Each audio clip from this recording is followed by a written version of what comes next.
work to fill a bunch of nail holes at this airplane hangar that we're doing. And this is an airport, a city airport, and they hold a lot of crop dusters here and stuff. And the owner of this hangar has four planes, all crop dusters, and we're finishing this entire place.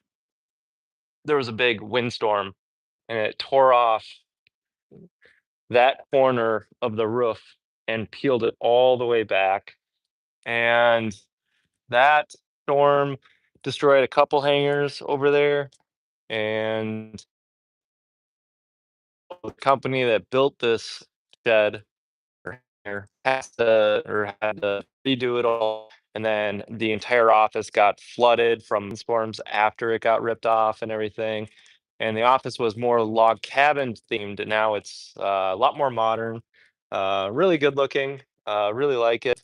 Um, and we're just finishing up today. So I thought I might just go live and fill nail holes because I've kind of tried to do a live before, but I didn't really get anywhere with it.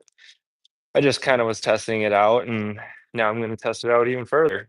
So I might just sit and talk and fill nail holes. And if you guys want to watch or comment, then I will try to answer your questions. But that is my plan. Oh, hold on.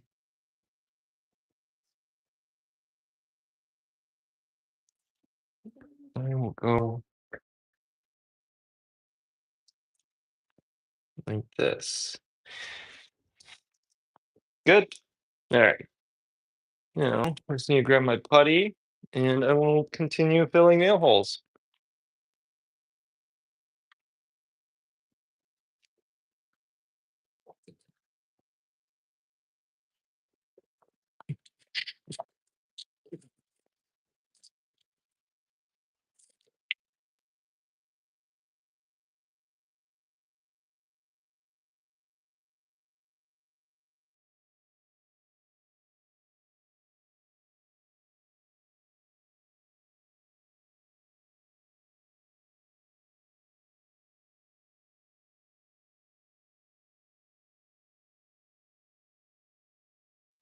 Getting a phone call. But so, anyways, this hangar was built in 2017.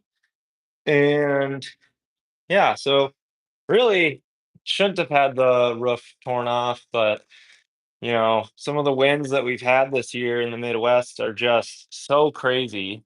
And we've just been hammered by almost tornadoes, but not, real tornadoes and stuff.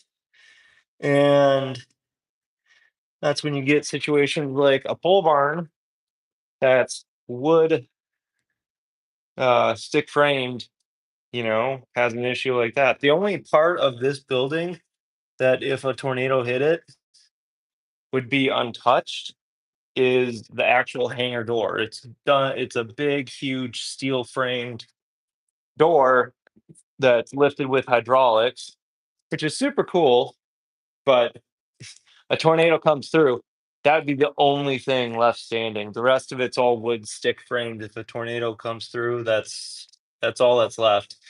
When the straight line winds were 90 miles per hour and they ripped off the roof, what happened was part of that roof went about a quarter mile across the highway into someone's yard. And then a little bit closer than that, there's a farm just on the outside of this airport. And they had a metal sheet just leaning up against the barn. And it's just been a crazy year for storms you know, and being from the Midwest, we kind of hope that the storms in the summer are mild, and then we hope to get lots and lots of snow. We haven't had snow for probably, I don't know, it feels like 10 years. It felt like when I was a kid, that's like the last time that I've ever seen like actual snow. And my dad, who has passed in the last 2 years, exactly on this anniversary today. Uh, he passed while we were on vacation. We he used to build us when we got good snow, big snow, like a luge, like a bobsled luge. And it was crazy because like he would sit there and build up logs on either side, to create the walls and whatnot. And then we'd pack in snow. We'd be working all day, all night on this thing on the weekend. And then anytime it snowed, we went back out there and, built it up. But he would take, I think it was Windex. I don't know why it was Windex, but he would take like a blue solution. I don't know what it was. I never asked him, but he would spray the sides and that would ice over and create like icy walls. So when you went up on the side, it was super sturdy and super fast and super slick. And at the bottom of our little hill in our yard, we went through trees. So we would be going down in our sleds. Walls were there to protect us from bashing into a tree, although we hit many.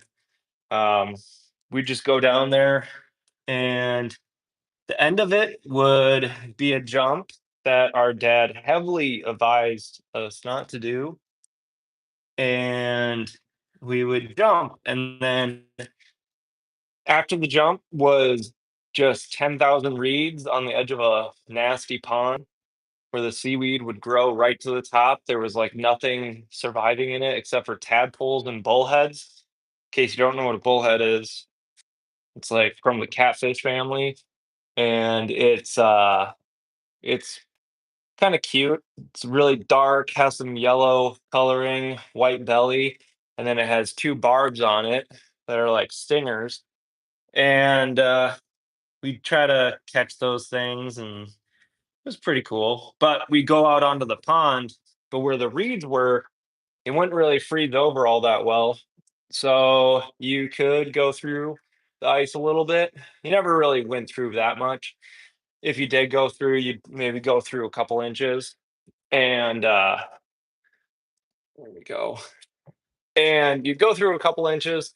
Wasn't too bad. It was cold, but the house was right there in case you needed to go back inside.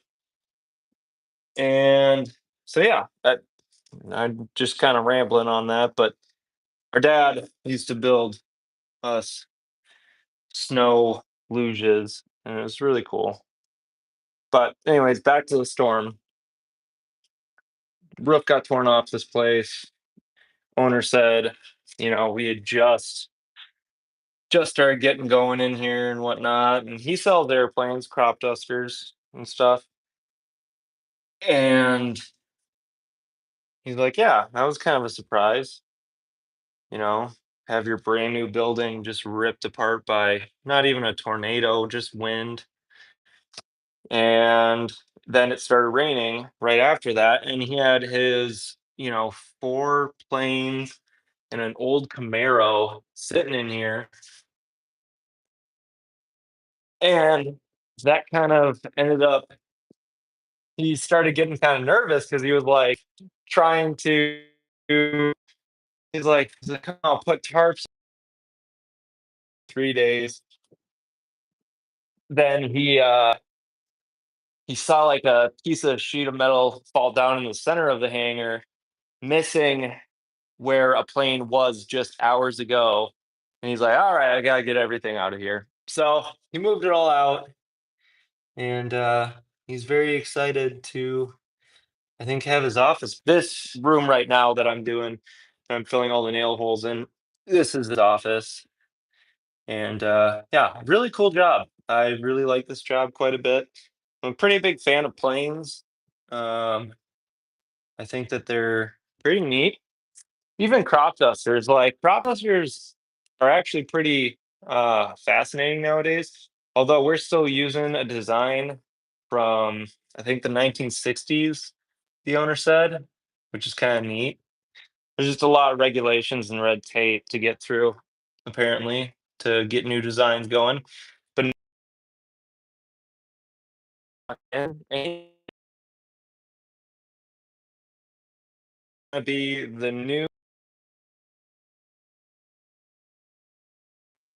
spray their fields and stuff. Once they get up to like 500 gallons, a drone, a huge big drone getting up to 500 gallons of, you know, what is that called?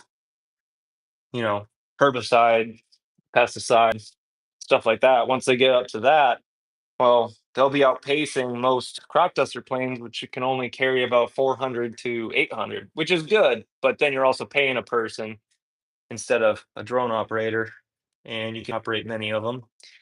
Although I was thinking about it, and I was thinking, so I was on Facebook or YouTube or something like that, and I saw that there was um, in China there were those drones that were trying to do like a fireworks show, which is cool and awesome. I love that drones can be coordinated to do that. I'm surprised that they have the battery life to do that kind of thing. But they were doing a show, and then all of a sudden the fireworks started hitting each other or hitting the other drones and whatnot. And that's like, you know, not great. So then they started falling from the sky on fire, and it looked like almost like well, I don't know, what was that when I don't know, in the Bible, the plagues and stuff like that. Kind of looked like that. I was like, the end times are coming, but no. But anyways, I'm just trying to do this live thing because today filling nail holes with wood filler is a little boring. And I thought maybe I'd give a break to listening to music. Although, you know, mostly I listen to music when I'm working, but I also work with four other guys and we talk a lot and whatnot. But it's nice working alone. You listen to your music. But I also thought maybe, I could, talk to someone on YouTube Live and see how their day is going. Maybe someone has anything interesting to share or, you know, something going on in their lives that's, kind of neat. I'd like to hear it. Like I said, uh, I'm open for conversation. I am pretty much an open book, too. I have really no boundaries. I don't really get embarrassed too much. Clearly, I don't know who else goes on live and just sits and rambles without any kind of, agenda. But I guess if I don't get any questions, I will talk about my project that I'm working on. Not this one. This is for work. But at home, I have been building what most people in my life call a crack den, but it's not. It's a mini home theater. So it's only meant to like sit one to two people, and I you can tear up my walls. Right. Well, so I I'm building like mini movie theater, and it can fit like one to two people, and it's like soundproof. It's literally the size of the room minus 2 feet. So it's 6 foot by 8 foot, which sounds maybe big, but also kind of small for a room that's maybe, I don't know, 13 or 12 by 10. So there's a little walk room, on either side, but I soundproofed it. I did, I framed it all just like I would, even like this morning, we framed up walls for a business this early morning. And then I put plywood for the walls outside. And then what I actually did was what you're supposed to do for soundproofing is do like a mass loaded vinyl, which is like a really, really heavy plastic rubber like mat, and it comes in rolls, and it stops like really, really low frequency, like subwoofer sounds from penetrating. And I don't have that kind of money, not yet. I don't know. Oh, what's that? Oh, sorry. I think I lost you guys. Okay, I'll put you guys up over here.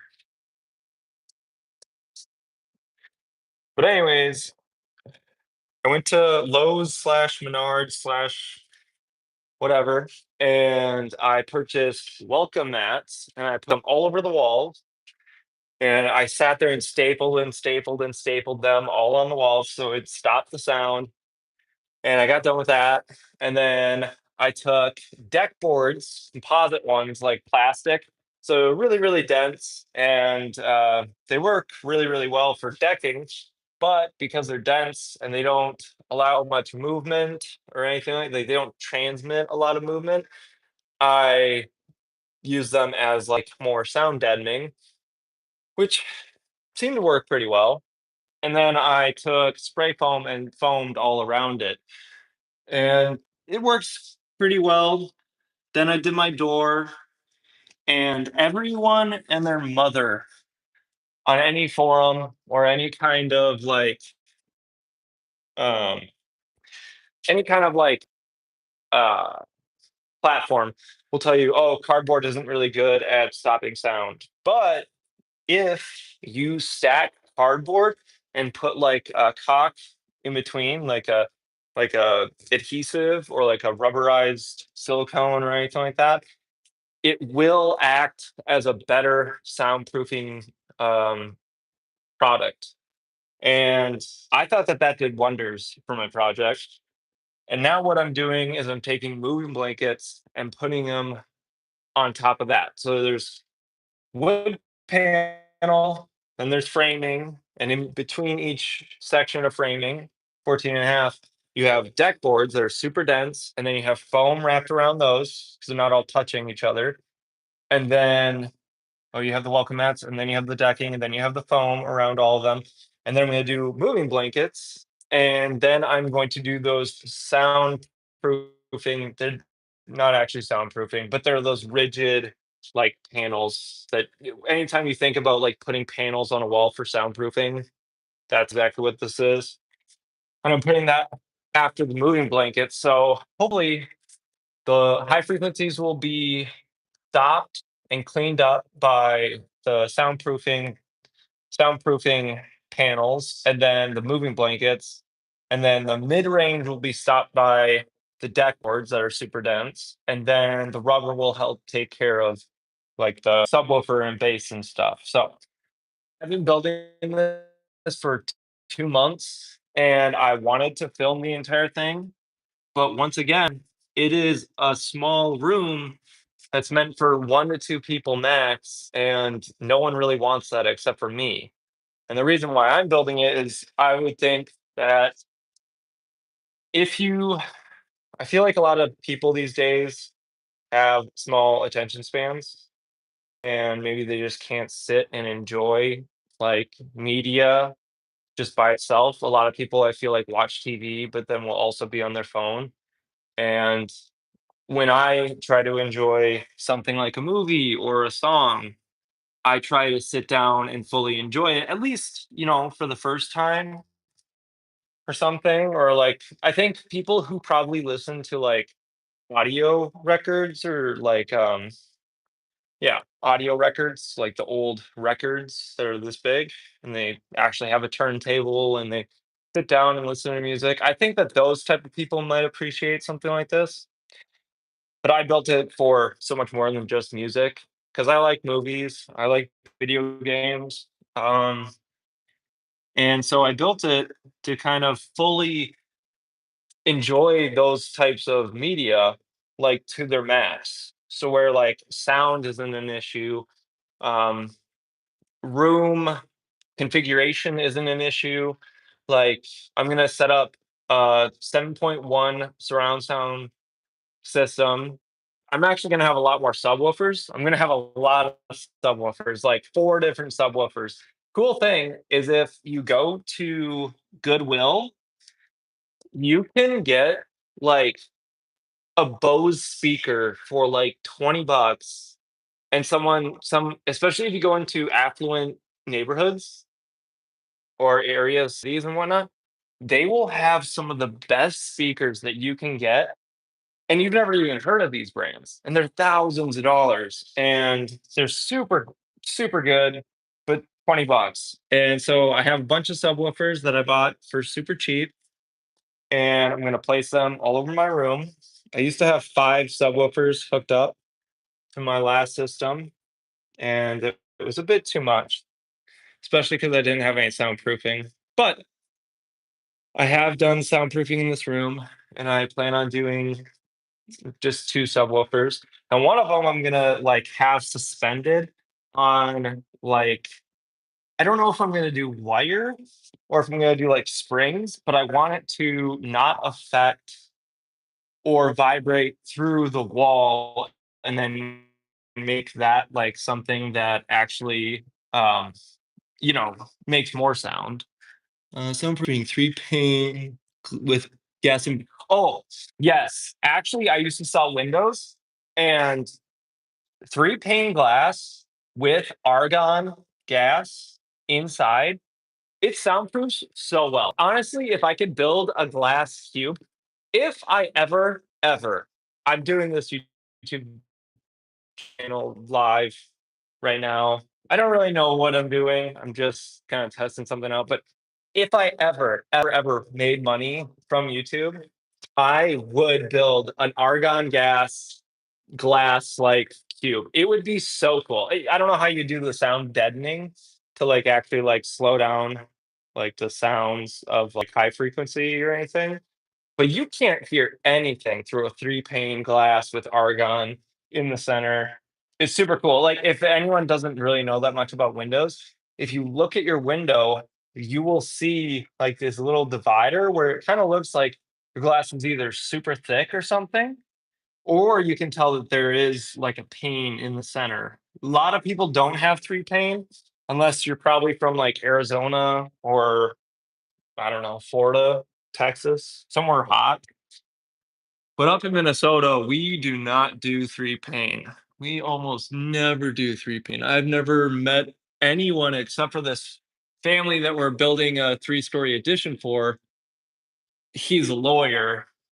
They're doing 3 pane. They have 3 pane, but they're doing, 3 pane again with the replacement. And that is such a good sound deadening. That's so funny that you said that because I think that no one thinks about windows or like how good they can be. Because everyone I feel like just goes with standard, like, oh, I want to be able to see through it. Well, that's great, but that you can get so much more out of a window, especially for like heat transfer and stuff. Like you could sit in that sun spot over there and not even feel it, which is super cool. But yeah, I'm super excited about that project. I'm almost finished. Um I want to do I want to do a lot of projects, but you know, projects are expensive, even if you go the cheap route. And but I think that everyone should kind of try to do some kind of like building project or something. Like everyone should experiment like they did when they were kids. Because when you stop experimenting, I feel like that's when life gets kind of dull and boring. And, you know, I think that you should keep finding curiosity in things. I think that that's like a really beneficial thing to have in your life. Um, oh, hi. I don't know how many of you guys are actually here, but a lot of you guys said hi, so I'm saying hi back. Um,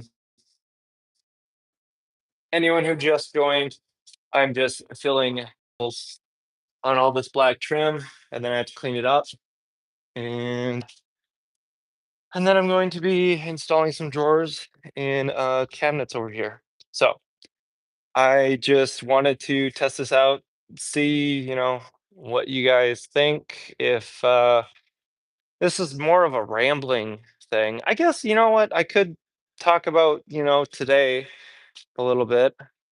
So, today, my father passed away 2 years ago, and it's been really, really hard for me. And I've struggled a lot with things after his passing. He told us maybe 4 or 5 years ago that he was passing, or that he had cancer, and we all he called me first, and he said, "Hey, when you get home, come stay at home with them or nothing." I lived like in the cities, I think, and I was like, "Well, that's kinda weird. Why would my dad need me to come back to the house and not tell me what the reason was for?" And me and my dad worked in the same industry. So, like, we saw each other from time to time, and, we worked with each other just nailed up a screw. Um, and yeah, so then I knew something was weird, and then I talked to HR and was like, "Hey, I think something's going on," and I was kinda fearing the worst. And I immediately drove home, and he was sitting in his office, and I was like, "Hey," and he goes, "Hey," and I could tell by the tone of his voice that it was something um, really bad. And then we both broke down without even saying a word, and um, that was really hard. And that I don't even think we really nailed down, what he had or what was going on with him. I just pretty much just knew it was cancer. And we got a couple good years together and then a couple bad ones. Um, he was riding his motorcycle up until a month, till he passed. So he was still doing what he loved. He got a Jeep. Um, Terrible financial decision, but great choice for him, for his last like 6 months to a year. Um, Anyways, so we went to the condo. We have like a timeshare that our grandparents bought, and we go up there every single year ever since we were born. And so we went down there, and him and me were talking about work because we worked with each other. And all of a sudden, he had like a seizure right in front of me, and it was really scary. And then we called the paramedics, and they came, they took him, and it was like midnight by the time we got to the hospital and started kind of going through tests and whatnot. And they started telling us like a bunch of bad things. And, we kind of all knew what was coming. And then they kind of like knocked him out with, you know, like pain reliever stuff. Um, and then he never woke up or was able to speak to us ever again after that point. And I tend to be a more sensitive person, and I kind of knew that I wouldn't be able to handle to be there for his passing, and I knew it was coming. So I was like, "Hey, I think I need to go home and, rest." I'd been up for like 36 hours or so, and I went back with a couple people, and he had passed right then and there after I had left. And that I think was ideal situation for me just because I don't think I could handle it. And I think that somehow he knew that, if you believe in that kind of stuff.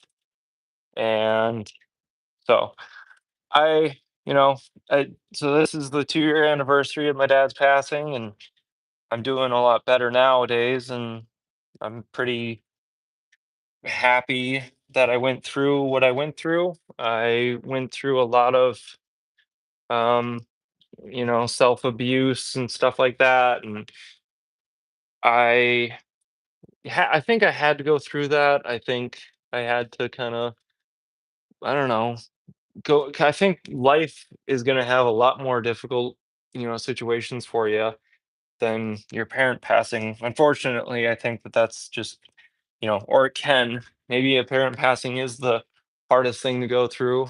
They raise you and everything. It's a pretty tough thing, but I think that that has now strengthened me to go through a lot more. And so now I'm here, and just thankful to be where I'm at. Thankful to have had my father, guide me through life and everything. And yeah, I don't mean to really ramble about, you know, my father dying or nothing, but is this my dad was like that for 10 years. Oh, I'm sorry. That sucks. That's not how it's supposed to be. I mean, obviously, kids end up burying their parents typically, so it's something that you get to prepare for most of your life, but it's not something that you should have, happen when you're, I don't know, uh, 30. 30 is crazy. 29. My brothers are all younger than me, so they all went through it as well. But anyways, I should probably get on a happier note because I don't really like to dwell on it, but it's just good to remember someone. I think it's really beautiful actually how, like, in Mexico and stuff, they have like De la des Muertes or something.